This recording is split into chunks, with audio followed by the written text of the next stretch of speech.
Marcus Webb was 3 levels deep into Threshold 7's maintenance ducts when he heard it, a sound that didn't belong.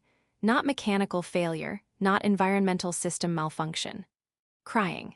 Quiet, suppressed, but unmistakably the sound of someone trying not to be heard. He followed the sound to an abandoned cargo bay, one of dozens on this derelict trading outpost. The door was half-sealed, barely functional. He pried it open. 4 pairs of eyes stared at him from the darkness. Children, Velani judging by the crystalline markings on their faces, huddled together, malnourished, terrified. The oldest, maybe 16 by human standards, stepped forward, placing herself between Marcus and the others. She spoke in broken standard. "Please, don't hurt us." "I'm not going to hurt you." Marcus raised his hand slowly. "What are you doing here?" The girl's composure cracked. "Save us, take us with you, please." Over the next hour, Marcus learned their story in fragments. The Syndicate raid that killed their family. Being taken as potential slaves, Velani empathic abilities made them valuable commodities. Escaping during a transport malfunction. Hiding on this abandoned station for weeks, surviving on emergency rations. "I'm Lyra," the eldest said. "This is Sierra, Myra, and Kira." She gestured to her sisters, 13, 10, and 8 by Marcus's estimation. "We have no one, our clan is dead. If you leave us, they will find us." Marcus looked at them, saw desperation, exhaustion, barely suppressed terror. He was a maintenance engineer, not a guardian.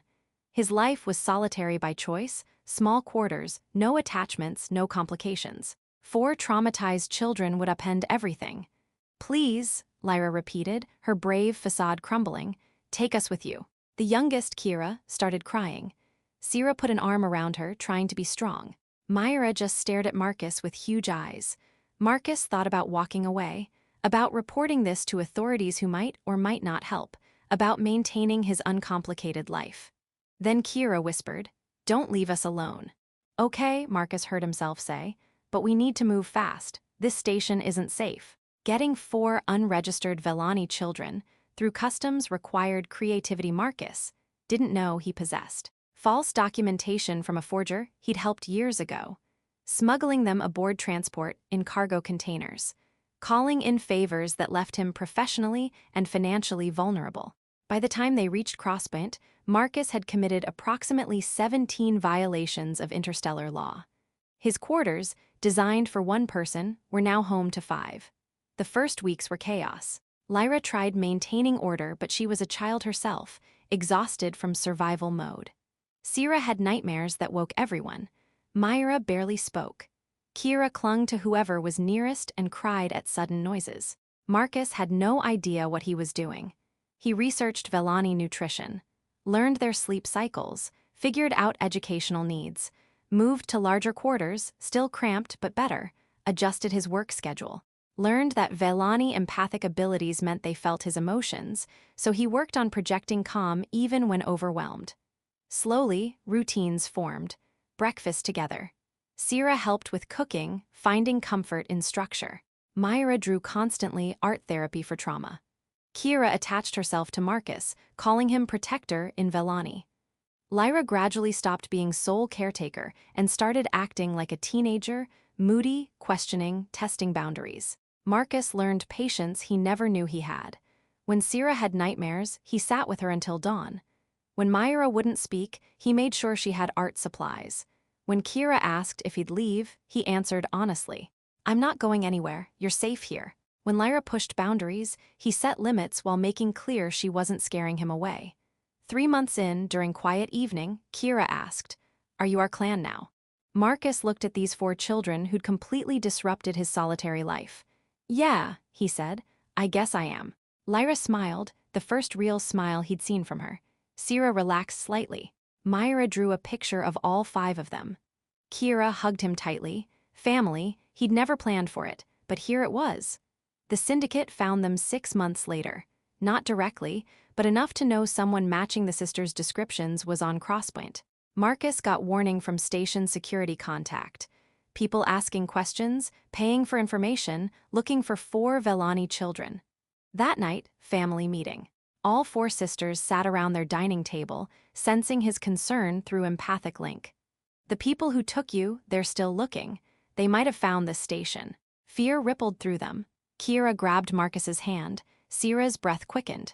Myra's eyes widened. Lyra asked, "Will you send us away to keep yourself safe?" "What? No, we're family. Families protect each other, but we need a plan. We might have to move, change names, go somewhere remote." "Easier than being slaves," Lyra said quietly.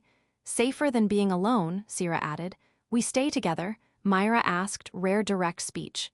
"We stay together, whatever it takes." They implemented security measures. Marcus taught protocols, if approached by strangers, if separated, emergency procedures. Contacted old military friends, got untraceable weapons, prepared escape routes. The threat became real when Kira was followed home from educational program. Marcus spotted the tail, intercepted, sent the tracker running with combination of intimidation and strategic violence. That night, holding shaking Kira while her sisters clustered close, Marcus made decision. "We're leaving Crosspoint. I have contact on remote research station. We'll be safer there." "You'll lose your job," Lyra observed.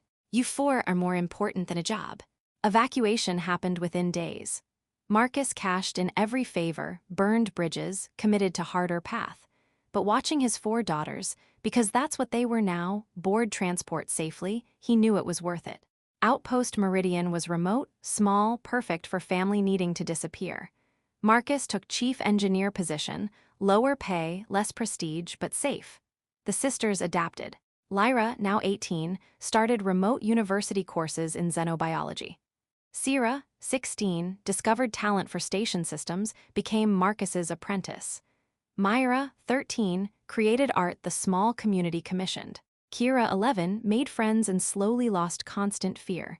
5 years after that first plea, "Save us, take us," the family gathered for dinner. "I got accepted to xenobiology program on Earth," Lyra announced. "Full scholarship."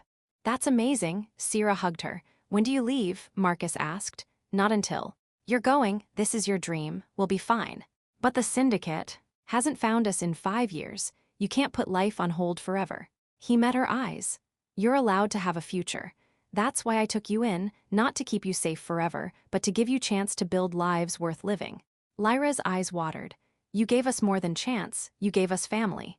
"You gave me family too. I was just existing before you 4. Now I'm actually living."